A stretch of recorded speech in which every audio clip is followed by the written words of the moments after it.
Love is the astrolabe of God's mysteries.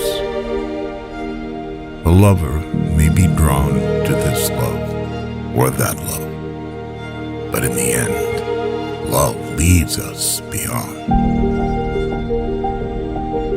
However we seek to explain love, when we fall in love, our words fall short.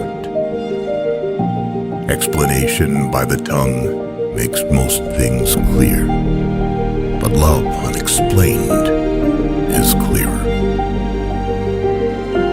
Bring to your hand the practice of love. Keep concealed its mysteries, for only love itself can explain love.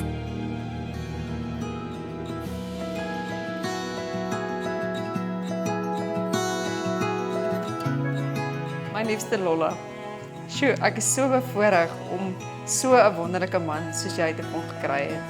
Ek kon nie vir 'n beter man gevra het nie. Baie dankie dat jy my aanvaar net soos ek is, met al my streke, skel en als. Ek is super baie lief vir jou. Al lyk dit nie altyd so nie, ek sien alles raak wat jy vir ons doen. Ek waardeer al jou hulp en bystand opreg, my liefste engel. Ek sien uit om hierdie nuwe hoofstuk saam met jou te begin en om die res van ons lewe saam te deel. Jy is 'n besonderse mens, man, maatjie en vriend. Baie dankie vir alles. Hoop jy geniet die dag en ons gaan heerlik vakansie hou. My liefste Ina, ek is baie lief vir jou en dank die Here vir die liefde wat ons harte gebind het. Ek sal jou altyd lief hê, eer en koester. Vandag is 'n baie spesiale dag. Lang gelede was jy net 'n droom en 'n gebed.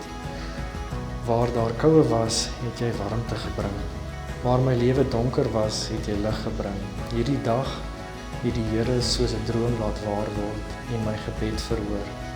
Ek dank Jesus vir die eer om saam met jou vandag en die res van ons lewenspad te kan vier.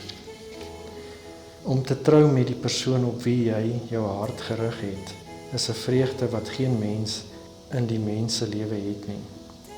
Ons wonder lê op die pad wat ons saam gekies het.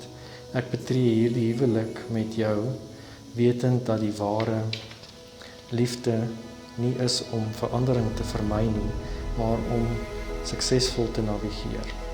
Ons verbind ons tot die wonder om elke dag saam te laat werk. Ek is so opgewonde om te beleef hoe ons lewe saam verder gaan ontvou. Baie liefde, jou ewige Jan.